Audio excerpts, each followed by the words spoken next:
योग तत्वोपनिषद। इसमें टॉपिक है पहला मंत्र योग, लय योग, हठ योग, तीन ही है, राजयोग, 4 योग है। 4, ठीक।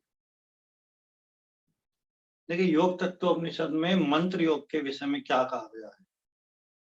मात्र कादि युक्तम मंत्र त्वादि शाब्दम तु योजयेत्, ये सूत्र कहा गया है। इसका क्या मतलब है?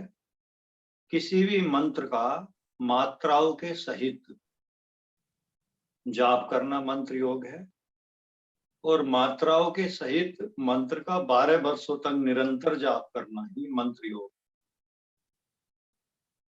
कल भी 12 की संख्या चल रही थी, आज भी निरंतर 12 वर्षों तक जप करना ही मंत्र योग है। मंत्र योग के साधक को अणिमा आदि अष्ट सिद्धियां भी प्राप्त हो जाती हैं, उनका ज्ञान हो जाता है। मंत्र योग का अभ्यास एक प्रकार से वह साधक करते हैं जिनकी बुद्धि अल्प या कम हो। या अल्प बुद्धि का मतलब ये नहीं है कि उनके पास मस्तिष्क ना हो, इसका अर्थ ये है कि उनकी एकाग्र शक्ति कम हो, जल्दी से मन उनका कहीं एकाग्र ना हो। उस तरह के साधक मंत्र योग का अभ्यास करते हैं। अगला बता रहे मनोज जी, लय योग। लय योग, लय योग के विषय में योग तत्वोपनिषद में कहा है, लय योगाश चित्त लय है, कोटि से परिकीर्तित है। यानी चित्त का परमात्मा में लय हो जाना ही लय योग है। ये कल भी तुमने लय योग पढ़ा होगा, किसी में होगा शायद। लय योग जीवन में कई प्रकार से किया जा सकता है, जैसे उठते बैठते, चलते सोते समय, भोजन बनाते समय, कोई कार्य करते समय अपने मन को परमात्मा में लय किया जा सकता है। यानी लय योग का अभ्यास हम जीवन के हर कार्य में कर सकते हैं और 24 घंटे परमात्मा में लय होके हम जी सकते हैं। वस्तुतः क्या है, निरंतर परमात्मा का चिंतन करते रहना ही लय योग है। परमात्मा के ध्यान में खुद को डुबोए रखना लय योग है।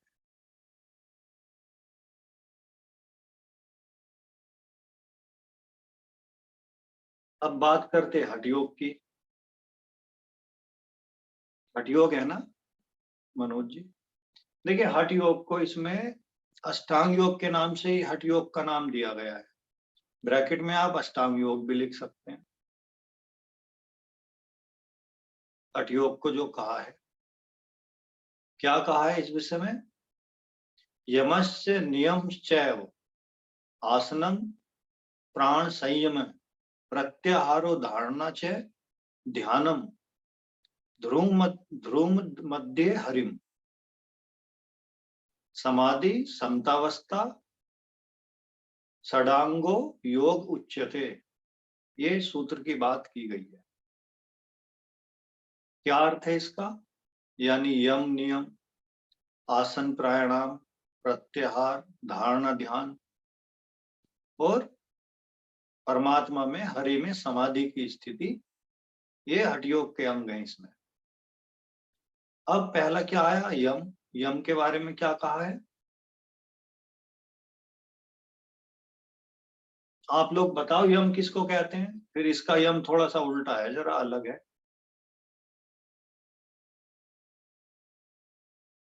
किसको कहते हैं दिव्या यम? और ये प्रीति बताएगी यम का क्या मतलब है। बेटा, तुम्हारा टेस्ट भी जरूरी है ना, अभी डिग्री नहीं छोड़ी गई। हाँ, जो यम के जो नियम होते हैं सर, सत्य हिंसा परिमेय, वो यम के नियम कहाँ से आ गए? अरे यम के तो यम ही होते हैं, यम नियम अलग होता है। यम के नियम थोड़ी आ गए। प्रीति बताएगी ये कितने यम होते हैं। वो पीछे कॉपी पलटने से काम नहीं चलेगा मेरे साथ। सर कॉपी नहीं पलट रही, 5 होते हैं। कौन कौन से होते हैं? सत्य, अहिंसा, गलत। तरीके। ये क्रम पूर्वक होता है सब कुछ।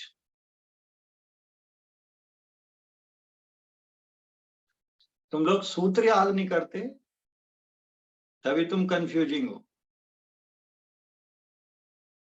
अहिंसा, सत्य, अस्त्य, ब्रह्मचर्य, अपरिग्रह, यमा, लास्ट में सूत्र है। अहिंसा है, सत्य है, भगवान की उपासना करना सर, परमात्मा की उपासना करना यम है। कौन सा यम है? बात तो सही है बट आधी अधूरी है। कौन सा यम है ये परमात्मा की उपासना करना? एक भी नहीं है ये तो। सत्य के मार्ग पे चलना और हिंसा से दूर रहना। देखिए 5 यम है और 5 नियम है। अगर आप बेसिक भी भूल जाएंगे ना तो इस सब्जेक्ट को बड़ा करके कैसे लिखेंगे? नियम है 5 सोच, संतोष, तप, स्वाध्याय, ईश्वर प्राणिधान नियम। तो ईश्वर प्राणिधान नियम है 5वां, जिसमें ईश्वर की उपासना करनी है।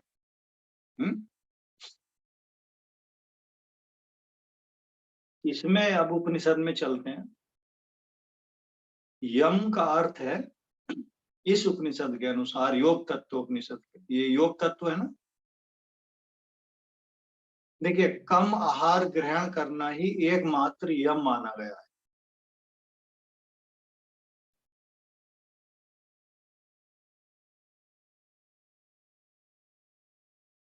नियम।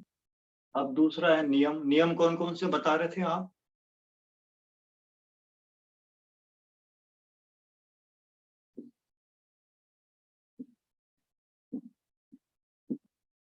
नियम कौन से हैं ये बताएगी दिव्या? हंस रही है। सर फिर क्रम भूल गए हैं। क्रम भूल गए। देखिए शौच, संतोष, संतोष, तप, स्वाध्याय, ईश्वर प्राणिधान। देखिए नियम क्या करते हैं? हमें व्यक्तिगत शुद्धि देते हैं। ये व्यक्तिगत हमारे मन को बांधने का काम करते हैं, उसे नियंत्रित करते हैं। और यम क्या करते हैं? यम हमारे और संसार के बीच का संबंध अच्छा बनाते हैं। अहिंसा, अहिंसा आपके लिए तो है ही है, संसार के लिए भी है। सत्य आपके लिए तो है, संसार में भी उपयोगी है। यम किससे बनते? यमु बंधन धातु से, जो आपको बांधने का काम करते हो, आपके मन को नियंत्रित करने का काम करते हो, वो क्या कहलाते हैं? यम। तो इसमें नंबर 2 नियम के बारे में क्या कहा है इस उपनिषद में? अहिंसा ही एकमात्र प्रधान नियम है। देखिए आहार को इसमें नियम में रखा है, एक ही यम है, और नियम क्या है? अहिंसा। आसन, आसन किसको कहते हैं भाई? बताओ जरा, ये तुम्हें पता तो हो, लिखोगे तो तभी। आसन किसको बोलते हैं? सर सुख पूर्वक जिस स्थिति में रुक सके, स्थिर सुखम आसनम, जो पढ़ा हमने। सुख पूर्वक जिस स्थिति में रुक सकें। और अगर कोई शीर्षासन में सुख पूर्वक रुक सकता हो तो क्या उसको आसन कह देंगे? या कोई वृक्षिक आसन में, कोई पश्चिम उत्तान में रुक सकता हो, 5-5 मिनट लोग रुक जाते हैं। मनोज जी हमारे 5 मिनट शीर्षासन आराम से कर लेते हैं स्थिर अवस्था में, तो क्या ये सुख की अवस्था होगी?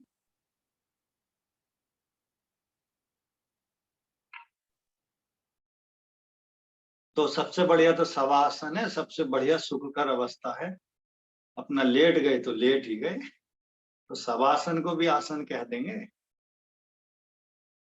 देखिए सुखकर का अर्थ होता है चित्त वृत्तियां बहुत आंदोलित ना हो, बहुत उथल पुथल ना हो उस क्षण। पतंजलि ने जो आसन का अर्थ दिया, स्थिर सुखम आसनम। स्थिरता कब मिलती है? ध्यान की स्थिति में। स्थिरता का एक अर्थ तो है हिलना डुलना नहीं होना चाहिए शरीर में, वो तो चलो शरीर की स्थिति है, बट मानसिक स्थिति में भी उपयोग किया है। स्थिर, स्थिर कब होगी? जब मन में गति नहीं होगी। और जब मन में गति नहीं होगी तो सुख अनुभव होगा। सुख अनुभव होगा, वह स्थिति आसन। हम आसन का सामान्य अर्थ क्रियात्मक आसन से लगाते हैं, वो अर्थ तो है ही है, परंतु मूल अर्थ है आसन का उपयोग पतंजलि किसमें करते हैं? ध्यान साधना के उपयोग में करते हैं। उन्होंने कोई आसन के नाम थोड़ी दिए, शीर्षासन, पश्चिमोत्तान, हलासन, भुजंगासन, ऐसा थोड़ी वर्णन किया है। एक सुखकर स्थिति है। अब क्लियर हुआ? ठीक। तो आसन के विषय में इस उपनिषद में क्या कहा है? 4 प्रकार के आसन की बात की है। पद्मासन, सिद्धासन, सिंहासन और भद्रासन। 4 प्रकार के आसन कहे गए हैं। प्राणायाम, प्राणायाम के विषय में क्या सूत्र है प्राणायाम का? योग सूत्र के अनुसार ये बताएगी प्रीति और ये दिव्या। जो मुझे सामने दिखता है वही बताएगा, इसलिए वो तो फायदे में जो दिख ही नहीं रहे।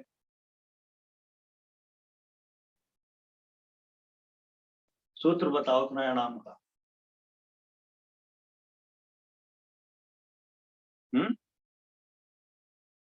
देखिए, सूत्र याद नहीं करोगे तो इस विषय को समझना कठिन है। मनोज जी की अभी भी सूत्र याद होगा, उन्होंने पढ़ाया भी होगा और बताया भी होगा, ये भी तय है। तस्मिन् सति कुछ याद आया?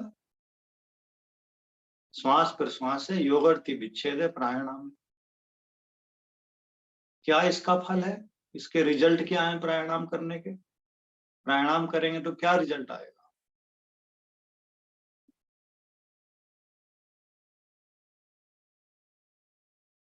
तत्र चेते प्रकाशावरणम, अंधकार के आवरण को क्या करता है?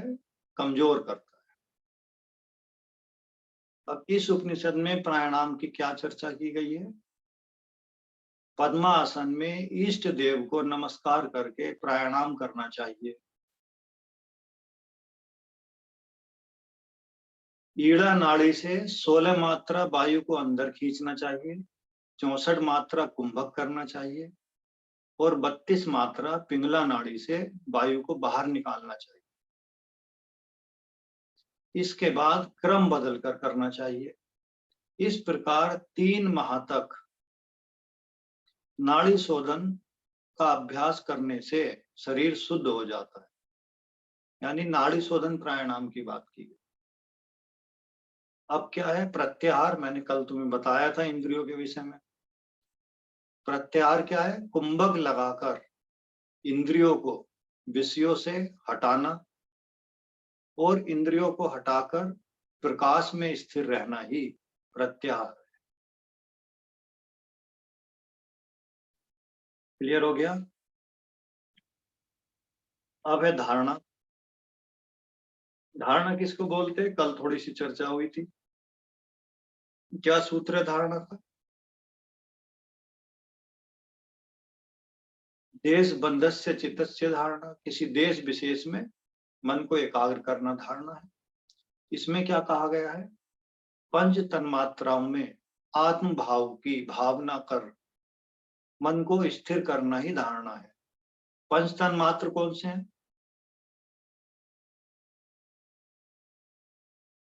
5 तन्मात्र कौन से हैं?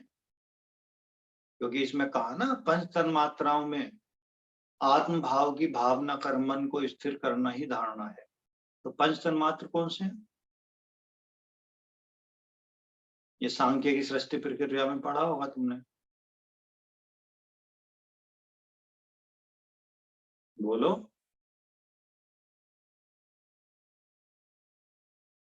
शब्द, स्पर्श, रूप, रस, गंध, ये 5 तन्मात्र हैं। किनकी शक्तियां हैं? पंचमहाभूतों की हैं। पृथ्वी, जल, अग्नि, वायु, आकाश के बाद ये उत्पन्न होते हैं। शब्द, स्पर्श, रूप, रस, गंध। अब है ध्यान। ध्यान 2 प्रकार का इसमें कहा है, सगुण ध्यान और निर्गुण ध्यान। सगुण ध्यान क्या है? इष्ट देव का ध्यान करना अपने गुरु का, मूर्ति का, चित्र का, अपने जिसको आप इष्ट मानते हैं उसका ध्यान करना ही सगुण ध्यान है। इस ध्यान के करने से अष्ट सिद्धियों की प्राप्ति हो जाती है।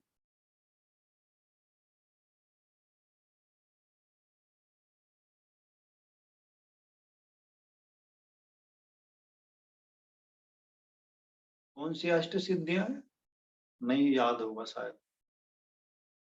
अणिमा, लगिमा, महिमा, गरिमा, प्राप्ति, प्राकम्य, ईशित्व, विशित्व, मनोजयित्व, अष्ट सिद्धियां हैं। और निर्गुण ध्यान क्या है? निराकार परमात्मा का ध्यान करना ही, उसके निराकार रूप का ध्यान करना ही क्या है? निर्गुण ध्यान है। इससे क्या होता है? समाधि की प्राप्ति। और समाधि के विषय में क्या कहा है? बहुत फेमस सूत्र है ये, आप लोग इसको पढ़ भी चुके होंगे। समाधि समतावस्था जीवात्म परमात्मनो। क्या है? जीवात्मा और परमात्मा का एक हो जाना ही समाधि है। अब आ जाता है आपका राजयोग। किसको बोलते राजयोग?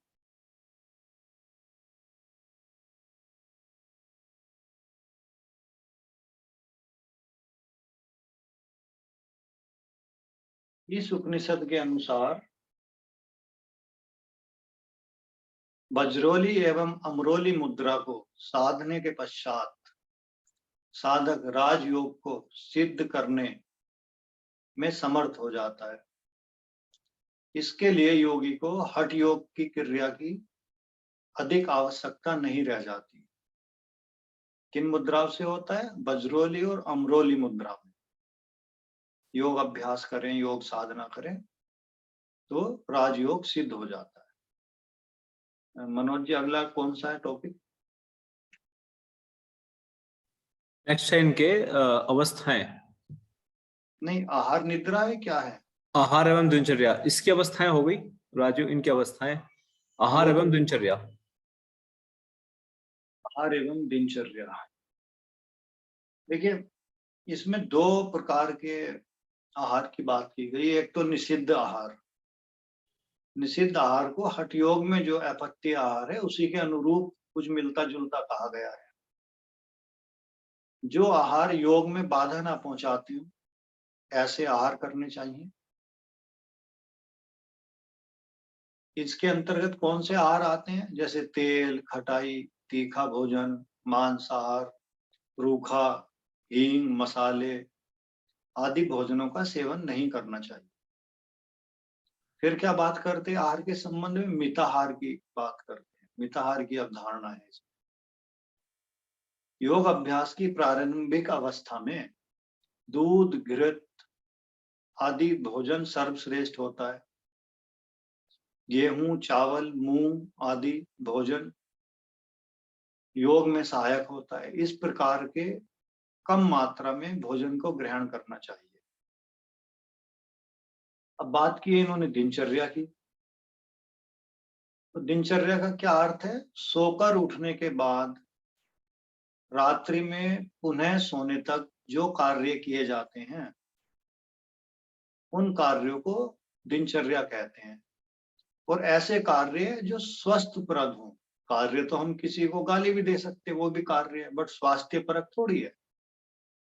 हम किसी का अहित भी कर सकते हैं बट स्वास्थ्य लाभ थोड़ी मिलेगा उससे, और मानसिक उद्विग्नता और मानसिक विक्षेप पैदा होंगे। तो कैसे कार्य करने? जो आपको स्वास्थ्य प्रदान करते हो, जो आपके मन को साधना में, आपका जीवन साधना में लगाते हो, आपके जीवन को ऊंचा उठाते हो, ऐसे कार्य उस दिनचर्या में करने चाहिए। क्या कार्य नहीं करने चाहिए जिनके बारे में मना किया गया है दिनचर्या में? अग्निताप, यानी हम अग्नि का सेवन, अब जाड़े चल रहे, कई बार हम अग्नि वगैरह का सेवन करते हैं, तापते हैं। स्त्री प्रसंग, अधिक चलना, बहुत ज्यादा शारीरिक श्रम, बहुत ज्यादा प्रातः काल में उठ गए कि 3 बजे से उठ गए, ये भी गलत है, नींद पूरी नहीं होगी इससे। बहुत ज्यादा प्रातः काल में उठ के, अगर स्नान अच्छा बताया गया है शास्त्रों में तो हमने 3 बजे ही कर लिया, ये भी गलत है। उपवास, तथा शरीर को पीड़ा पहुंचाना आदि कार्यों का परित्याग कर देना चाहिए।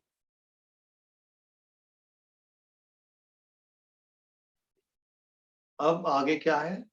योग सिद्धि के प्रारंभिक लक्षण, शायद ये बता रहे थे आप। योग सिद्धि के प्रारंभिक लक्षण एवं सावधानियां। ठीक है जी।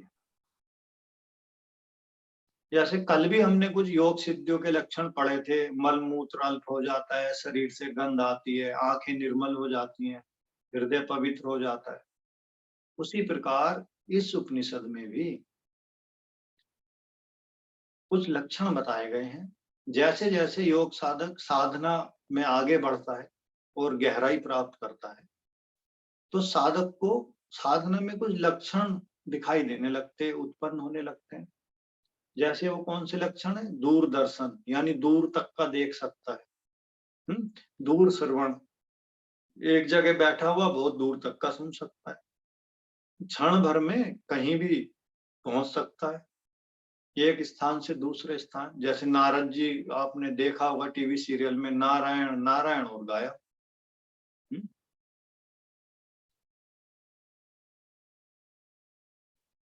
रूप धारण कर सकता है, रूप साम्य, रूप धारण करने की शक्ति आ जाती है।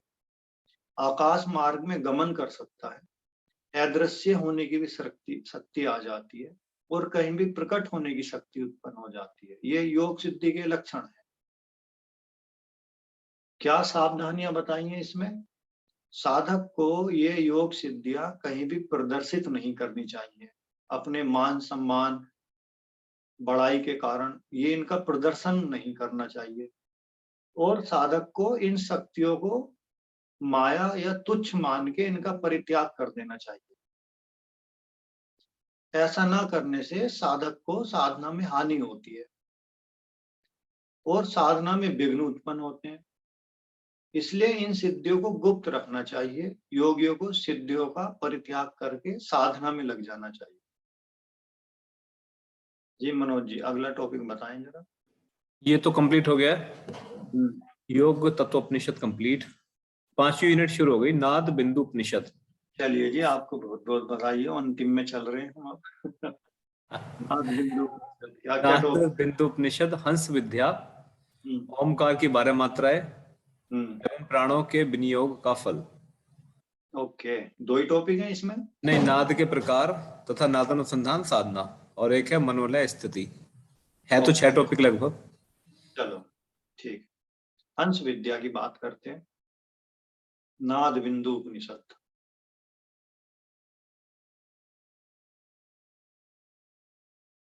इस उपनिषद में ओम के रूप को, ओम के स्वरूप को हंस पक्षी से तुलना करके समझाया गया है।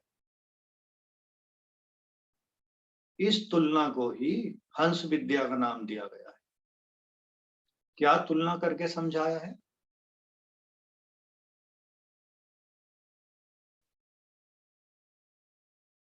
जैसे ओंकार के कल मैंने 3 आ उ मा का शब्द बताए थे, अकार, उकार और मकार।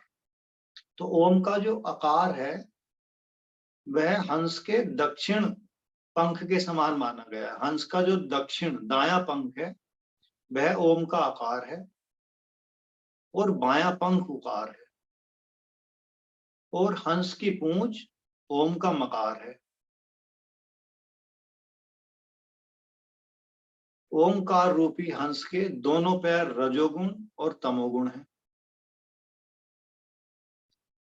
तथा हंस रूपी पूरा शरीर सतोगुण है। दाईं आंख धर्म और बाईं आंख अधर्म है।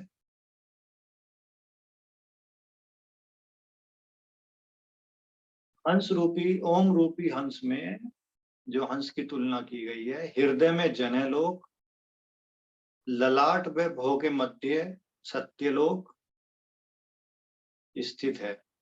हृदय में जनयलोक है, ललाट और भौ के मध्य सत्यलोक है। इस प्रकार ध्यान में रत योगी ओंकार की सिद्धि से करोड़ों पापों से मुक्त हो जाता है। यही हंस विद्या है। इस प्रकार का ओम के संबंध में ध्यान करने से कोई योगी सिद्धि प्राप्त करके करोड़ों पापों से मुक्त हो जाता है। यह हंस विद्या है। ओंकार की 12 मात्राएं।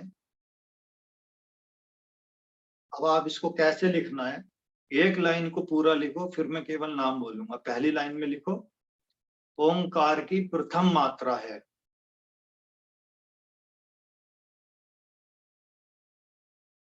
ऐसे करके डैश लगा लो और बस नीचे कॉपी करते जाना। समझ गए ना क्या कह रहा हूं? ओंकार की द्वितीय, तृतीय, चतुर्थ ऐसे नहीं।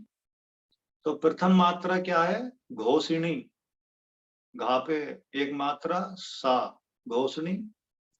दूसरी है विद्युन्न माला। तीसरी है पतंगनी। पा, ता, डा और गा पे बड़ी की मात्रा। अगली है वायु वेगनी। पांचवी है नामधेय। छठी है इंद्री, एड़ी वाला ए, आधा ना और दा, द्री, इंद्री।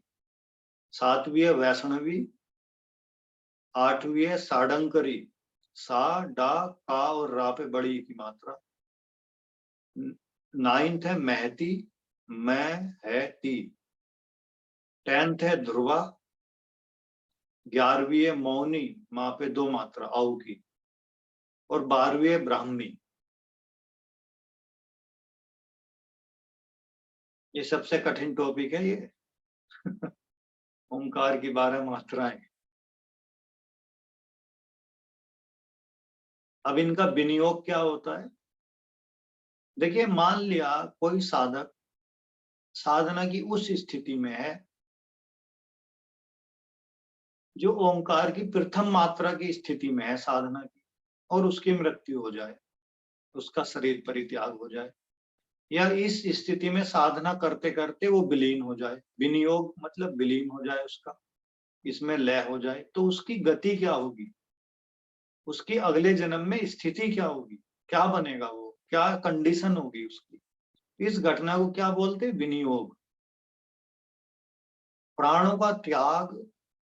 अब आप लिख लो फिर दोबारा, ओम की 12 मात्राओं का विनियोग।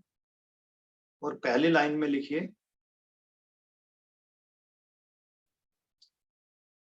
यदि ओंकार की प्रथम मात्रा में साधक अपने प्राणों का परित्याग कर देता है तो, अब ये तो सेम चलेगा। अब इस तो के बाद चीजें बदल जाएंगी 12 लाइनों में।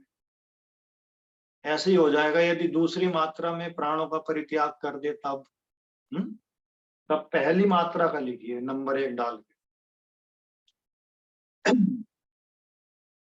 साधक भारत, पहली मात्रा का साधक भारतवर्ष में चक्रवर्ती सम्राट के रूप में जन्म लेता है। नंबर 2 यक्ष के रूप में जन्म लेता है।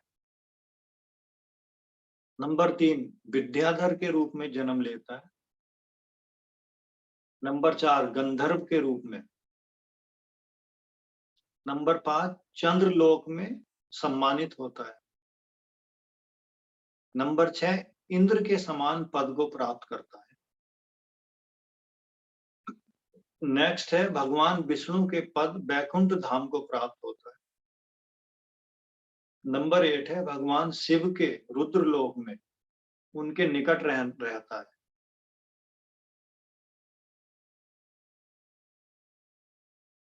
नंबर 9 है महलोक को प्राप्त करता है। नेक्स्ट है जन्ह लोक यानी ध्रुव लोक को प्राप्त होता है। 11 है तपोलोक को प्राप्त करता है। और 12 है ब्रह्मलोक को प्राप्त करता है। ठीक है, क्लियर हो गया? नाद के प्रकार तथा नादानुसंधान साधन, यही है ना मनोज जी अगला टॉपिक?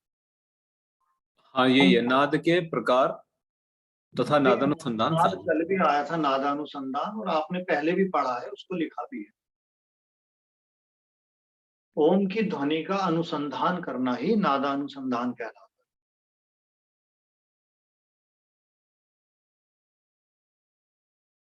नाद योग या नादानुसंधान कहलाता है। देखिए, योगी को सिद्धासन में बैठकर वैष्णवी मुद्रा धारण करके कान के भीतर उठते हुए नाद या अनाहत नाद को सुनना चाहिए।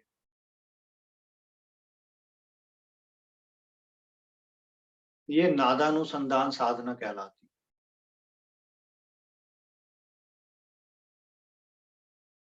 कितने प्रकार के नाद की बात की गई है? इसमें 2 प्रकार की बात की गई है। अभेद्य ध्वनि, आ भाप एक ही मात्रा, दा, अभेद्य ध्वनि, और अति मंद नाद। नाद का अभ्यास करते हुए जब साधक को प्रारंभ में भेरी आदि ध्वनि यंत्रों की तीव्र सुनाई देती है, तेजी से नाद सुनाई देते हैं, तब उसे उस नाद से और भी सूक्ष्म नाद, यानी जिनकी आवाज बहुत धीरे आ रही हो, उनको सुनने का प्रयत्न करना चाहिए। तो एक तो हो गई तेज ध्वनि, एक हो गई सूक्ष्म ध्वनि जो कम आ रही हो। नाद साधना के साधक को चाहिए कि वह घन नाद यानी तीव्र ध्वनि को छोड़कर सूक्ष्म नाद यानी मंद ध्वनि को सुनने का प्रयास करे और इसी में मन लगाए। इस प्रकार 2 प्रकार की ध्वनियों का उल्लेख यहाँ मिलता है, तीव्र व मंद नाद, तथा इन्हें और क्या कहा गया है? घन नाद या सूक्ष्म नाद। घन नाद को तीव्र ध्वनि कहा है और सूक्ष्म नाद को मंद ध्वनि कहा है। तो ये 2 प्रकार के नाद साधना इसमें मिलती है। अब अगला टॉपिक मनोज जी बता रहे, मनोलय की स्थिति है। हाँ, मनोलय की स्थिति, मनोलय स्थिति। ओके, देखिए मनोलय का सामान्य अर्थ तो क्या है? मन का किसी चीज में लय हो जाना।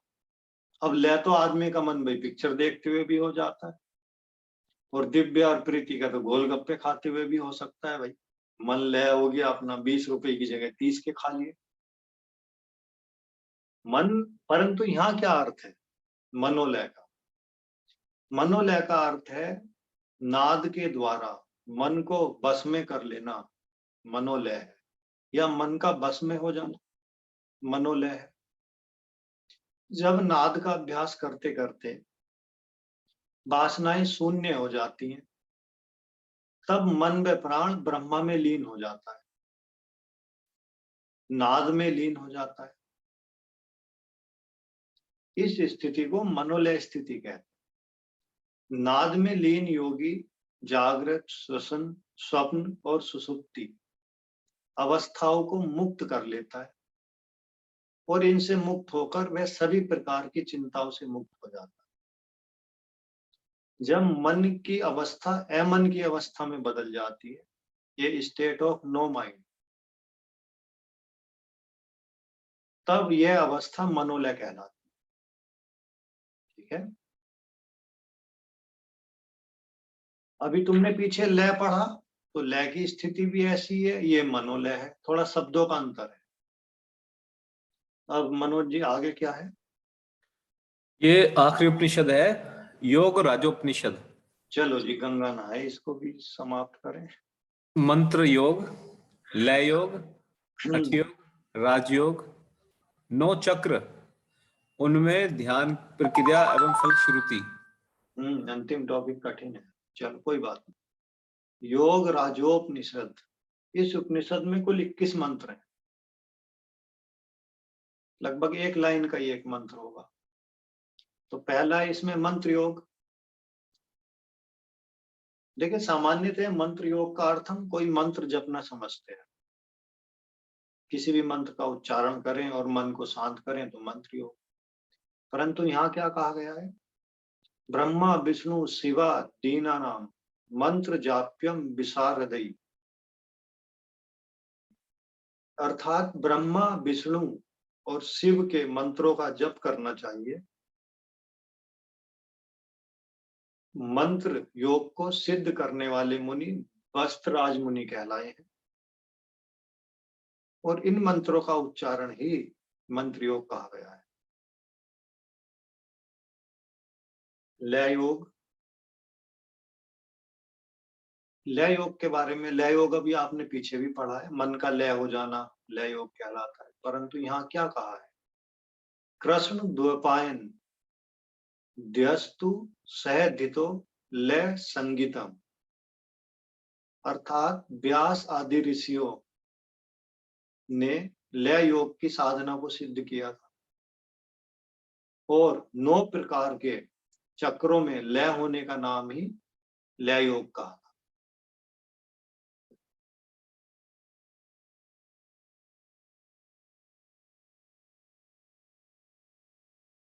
अब आते हैं हठ योग पे। हठ योग आपको मालूम है, सामान्यतः हार उठा का मिलन, शिव शक्ति का मिलन, सूर्य चंद्र स्वर का मिलन, पीड़ा पीड़ा का मिलन। परंतु यहाँ क्या बात की गई है हठ योग के विषय में, योगश चतुर्विद्या प्रोक्तम योग विवश तत्वम दर्शी भी आसनम प्राण संरोधो ध्यानम च समाधि का, दूसरा सूत्र है शायद इस उपनिषद का।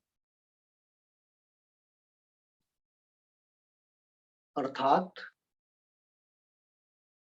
योग, आसन, प्राण संरोध, ध्यान में समाधि 4 प्रकार का है।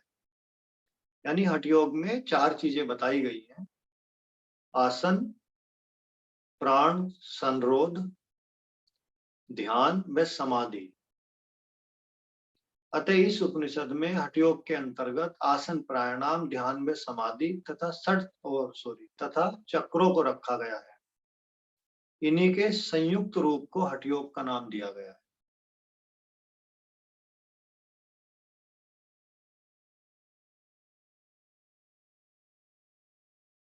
आगे है राजयोग।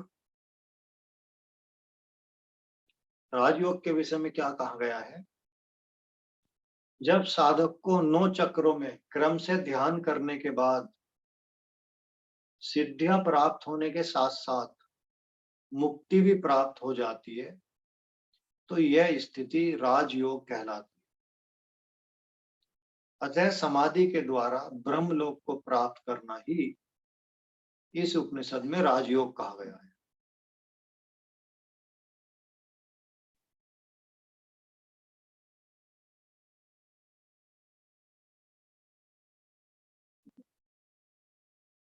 अब है जी आपका अंतिम टॉपिक है शायद, 9 चक्र, उनमें ध्यान की प्रक्रिया व फलश्रुति।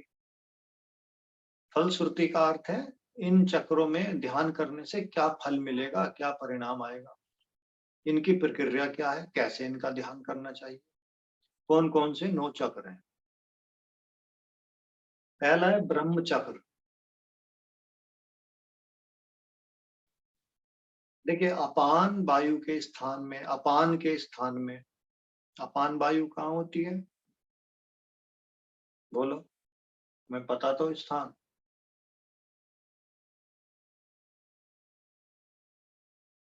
अपान वायु लोअर एब्डोमेन में होती है, नाभि से नीचे। सर नाभि से नीचे जितना भी होता है वो सब अपान वायु। अपान वायु का स्थान। अपान के स्थान में मूल कंद है, यानी मूल स्थान, जिसे अग्नि कुंड व तत्व कुंडलिनी भी कहा गया है। यहीं पर यह ब्रह्म चक्र स्थित है।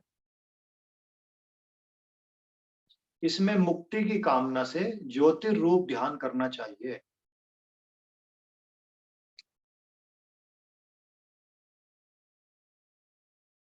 क्या फल मिलता है इसका, कुंडलिनी शक्ति का जागरण प्रारंभ हो जाता है। दूसरा है स्वाधिष्ठान चक्र। कुंडलिनी स्थान के मध्य में यह चक्र स्थित है। यहाँ रक्त के समान प्रकाशमान अंकुर का ध्यान करना चाहिए।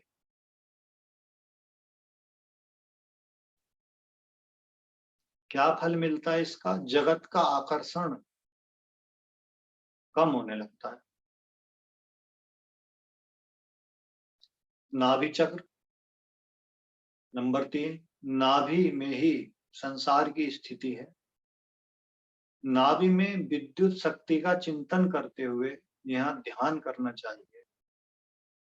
इससे किस फल की प्राप्ति होती है, समस्त सिद्धियों की प्राप्ति होती है। फिर है हृदय चक्र। यह हृदय में स्थित है। हृदय में प्रकाश पुंज के रूप में हंस का ध्यान करना चाहिए।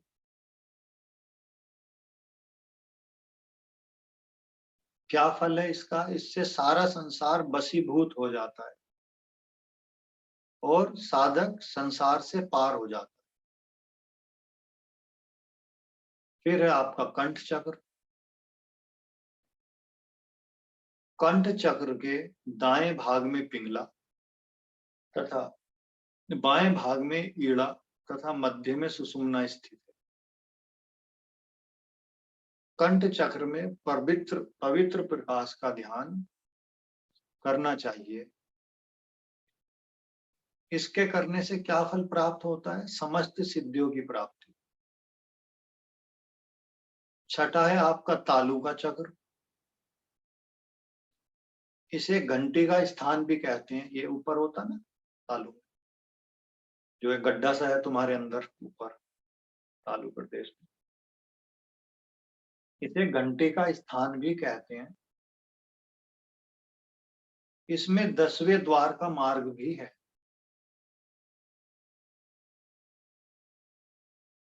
इसमें शून्य मन से ध्यान करना चाहिए।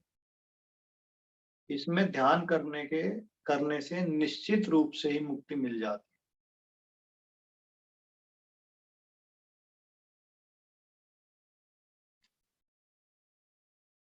अब है तुम्हारा नंबर 7 भूचक्र।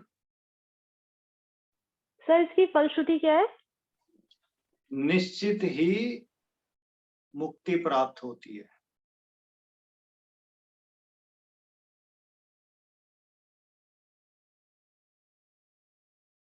ठीक है, फिर है नंबर 7 है भूचक्र।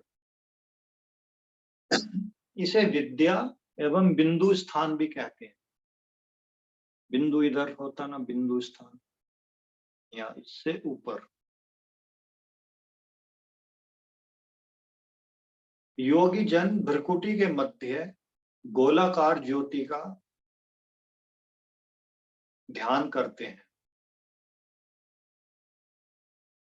जिससे बड़ी सरलता से मुक्ति प्राप्त हो सकती है। फलश्रुति क्या? सरलता से मुक्ति प्राप्त हो सकती है।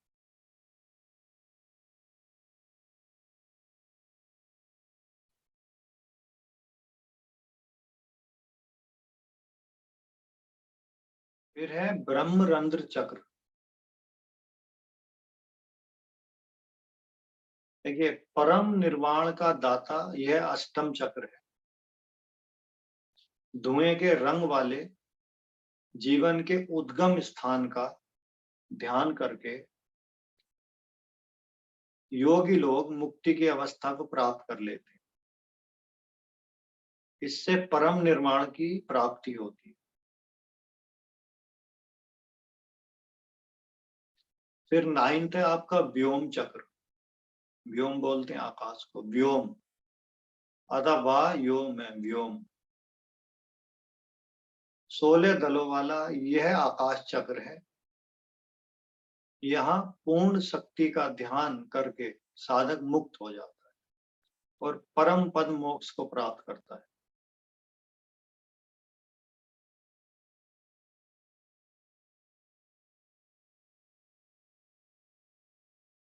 इन चक्रों में क्रम से ध्यान करने से साधक सिद्धियों के सहित परम पद को प्राप्त करता है।